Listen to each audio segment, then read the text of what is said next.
तो स्वागत है गाइस तुम्हारा आज की इस ब्रांड न्यू वीडियो के अंदर में। और आज की इस वीडियो के अंदर में एक बार फिर से जो हम जेएचके की जो दुनिया के अंदर में जो जाने वाले हैं। और हाँ, आज की इस वीडियो के अंदर में हम बात करने वाले कलिंग गेम आर्क के सबसे इंपॉर्टेंट प्लेयर्स के ऊपर में, क्योंकि देखो कहीं ना कहीं जो है कलिंग गेम की जो आर्क है वो जो है one of the most important arcs में से एक है जेएचके के अंदर में। और आज हम इनके जो कुछ कैरेक्टर जो कि यहाँ पे कलिंग गेम के अंदर में बहुत ज्यादा स्पेशल, जिनकी वजह से स्टोरी के अंदर बहुत बड़ा मेजर इंपैक्ट हुआ था, उन्हें जो यहाँ पे लिस्ट में कवर करने वाले हैं। अब देखो ये जो रैंकिंग है ये स्ट्रॉन्गेस्ट टू द वीकेस्ट नहीं है, बल्कि यहाँ पे मैंने जो है हर एक कॉलोनी से जो है स्पेशल बंदों को जो कि इस आर्क के अंदर में इंपॉर्टेंट थे, जिन्होंने अच्छा खासा रोल यहाँ प्ले किया, तो उनको जो मैंने यहाँ पे हाईलाइट किया है। तुम मुझे बताना कि तुम्हें जो ये रैंकिंग पसंद आई या नहीं, और तुम अपनी भी रैंकिंग बता सकते हो और ये भी बता सकते हो कि इन सभी में से जो सबसे स्ट्रॉन्गेस्ट कौन था। तो बढ़ते हैं आज की इस वीडियो को बिना किसी देरी के, और सबसे पहले स्टार्ट करते हैं यहाँ पे फर्स्ट कॉलोनी से। तो सबसे पहले जो हमें कॉलोनी दिखाई गई थी वो थी टोक्यो नंबर 1, और वहां से जो हमें प्लेयर दिखाए थे उन सबकी लिस्ट जो है वो अलग अलग थी। और उसमें सबसे पहला बंदा यहाँ पे जो हम लिस्ट के अंदर में आता है वो था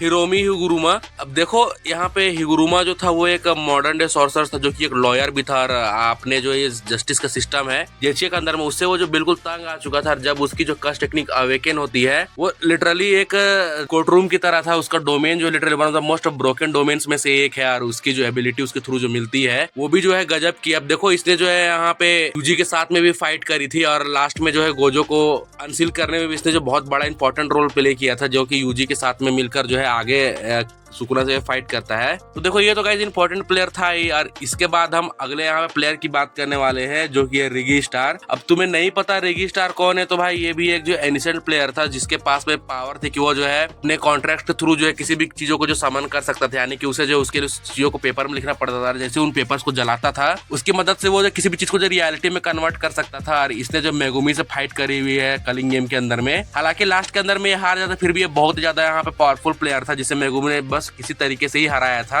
अब यहाँ पे हम अगली बात करने वाले हैं यूजी की। अब देखो गाइस यहाँ पे यूजी भी जो है one of the most important players में से, क्योंकि भाई यूजी तो अपना मेन प्रोटैगनिस्ट है जेएचके का।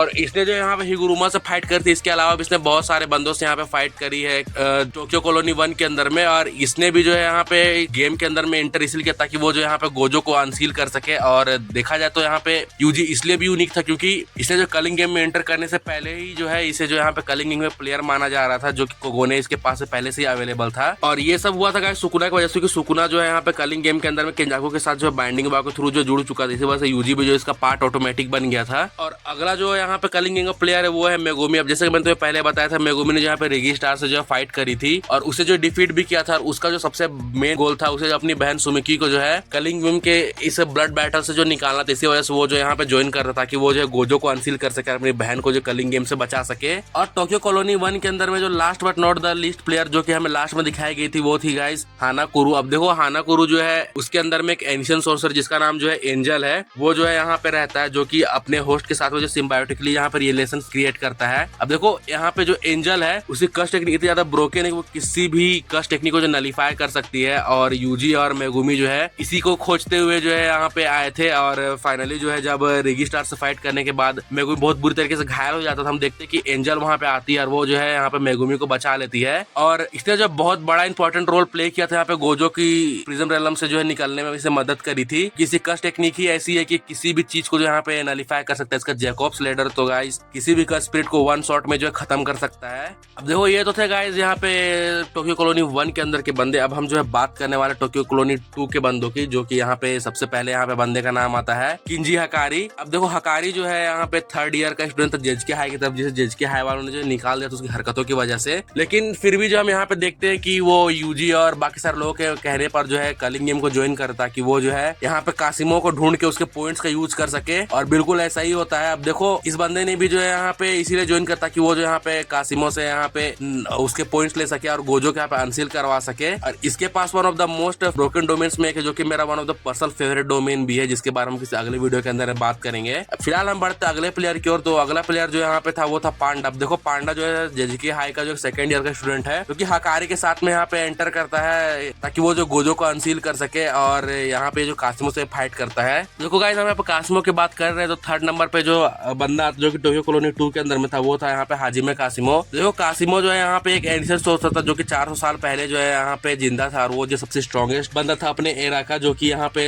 रिवाइव होता है इस एरा के अंदर में, ताकि वो जो सुकुना से फाइट कर सके। और इसकी फाइट जो है हकारी से भी होती है, और साथ ही ये पांडा से भी फाइट करता है। और ये बंदे की जो कर्स टेक्निक है, इसके थ्रू जो है कर्स एनर्जी को जो इलेक्ट्रिसिटी के अंदर में कन्वर्ट करके तगड़े अटैक्स कर सकता है। और फाइनल प्लेयर जो कि इस टोक्यो कॉलोनी के अंदर में था, वो था गाइस यहाँ पे चार्ल्स बर्नार्ड। अब देखो तुम्हें ये याद नहीं तो ये बंदा जो है हकारी से जो स्टार्टिंग के अंदर में फाइट करता है। इस बंदे की टेक्निक जो थी, ये जो मांगा पैनल्स के थ्रू जो किसी का भी जो फ्यूचर आगे के लिए देख सकता था, और इसी को जो यहाँ पे हकारी ने यहाँ पे डिफीट करा था। देखो ये ज्यादा इंपॉर्टेंट तो नहीं था, लेकिन फिर भी जो है इसकी टेक्निक ज्यादा तगड़ी थी, इसी वजह से मैंने जैसे यहाँ पे कवर किया है। और इसी के साथ जितने भी बंदे जो कि इंपॉर्टेंट थे यहाँ पे टोक्यो कॉलोनी 2 के अंदर, वो यहाँ पे खत्म होते हैं। अब जब हम यहाँ पे बात करने वाले सेंडाई कॉलोनी की, इन सभी कॉलोनीज के अंदर सबसे ज्यादा जरूरी कॉलोनी, क्योंकि जितने भी स्ट्रॉन्गेस्ट प्लेयर थे वो सारे जो इसी कॉलोनी के अंदर बिलोंग करते हैं। इसके अंदर में जो 4 बंदों ने जो लिटरली पूरे कॉलोनी को जो अकेले डोमिनेट करके रखा हुआ था। तो सबसे पहले यहाँ के प्लेयर्स की बात करें तो हम सबसे पहले यहाँ पे बात करने वाले हैं ध्रुव लकड़वाला की, जो कि यहाँ पे एक एनिसेंट सॉर्सरर था, जिसने जो है लिटरली पूरे सेंडाई कॉलोनी के अंदर जो है पूरा का पूरा जो 3-4 बंदे जो कि सबसे स्ट्रॉन्गेस्ट, उनको जो है कंट्रोल में करके रखा हुआ था। और वो जो है वन ऑफ द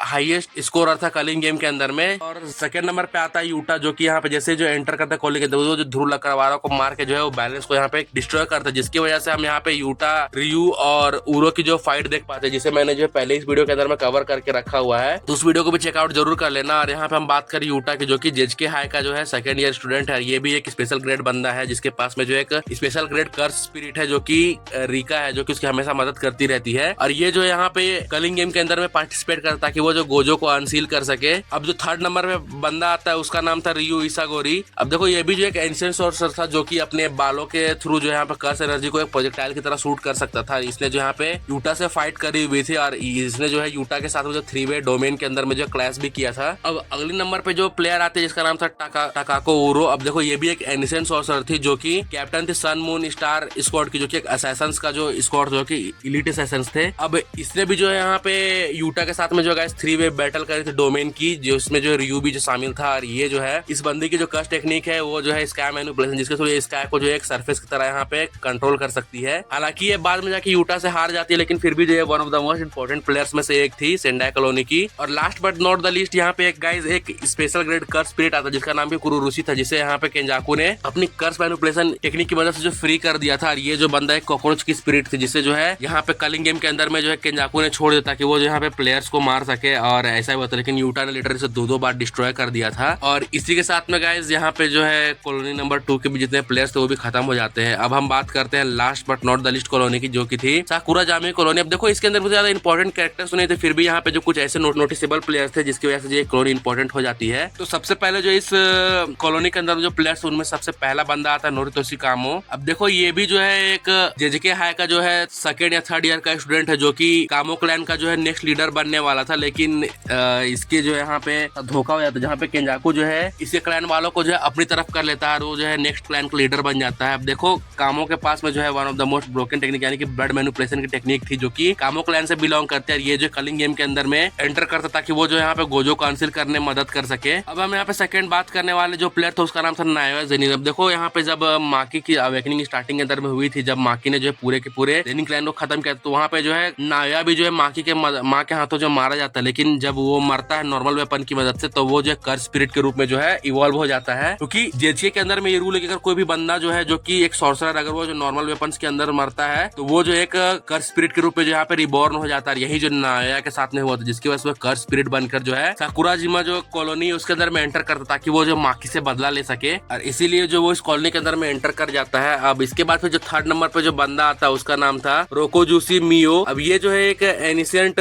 सॉर्सर ये भी था, जो कि यहाँ पे सुमो रेसलिंग से बहुत ज्यादा ऑब्सेस्ड था। इसने इसका जो मेन रोल था यहाँ पे, वो था नायोया से फाइट करना, जिसमें अंदर वो माकी की मदद करता है, साथ ही वो जो माकी को यहाँ पे ट्रेन भी करता, ताकि वो जो अपनी पावर्स को अवेक कर सके। इसी के साथ एक और बंदा आता, जिसने जो यहाँ पे माकी की मदद करी थी यहाँ पे उसकी ट्रेनिंग के अंदर में, और उसने भी जो नायोया के साथ में फाइट करने में जो इसकी बहुत ज्यादा बड़ा रोल निभाया था, जो कि था हगाने डाइडो। ये भी जो एक एंशिएंट सॉर्सर था, जो कि एक बहुत ही अच्छा सॉर्ट्समैन था, जिसने जो माकी को यहाँ पे शॉर्ट चलाना सिखाया था। और उसने जो कुछ ऐसी टेक्निक्स बताई, इससे माकी की पावर जो नेक्स्ट लेवल पे इंक्रीज हो जाती है। और last but not the least, यहाँ पे हम जो माकी को कंसीडर करने वाले हैं। लेकिन माकी का केस जो गाइस यहाँ पे बहुत ज्यादा अलग था, क्योंकि देखो माकी के पास में जो टोजी की तरह बिल्कुल कोई भी कर्स एनर्जी नहीं है। इसी वजह से जो माकी को जो कोई बैरियर यहाँ पे कलिंग गेम का होल्ड नहीं कर सकता था। इसी वजह से माकी जो किसी भी बैरियर के थ्रू जो आर पार आराम से जा सकती थी और उस पर जो कलिंग गेम का कोई भी रूल यहाँ पे अप्लाई नहीं होता था। फिर भी जो है यहाँ पे माकी को कलिंग गेम का एक प्लेयर मान सकते क्योंकि उसने जो है बहुत सारे कलिंग गेम के प्लेयर्स को जो है यहाँ पे मारा था और जो है इसने गोजो को अनसील करने के लिए जो यहाँ पे बहुत सारे लोगों की मदद की थी और इसने जो है कर्स नायो को भी जो यहाँ पे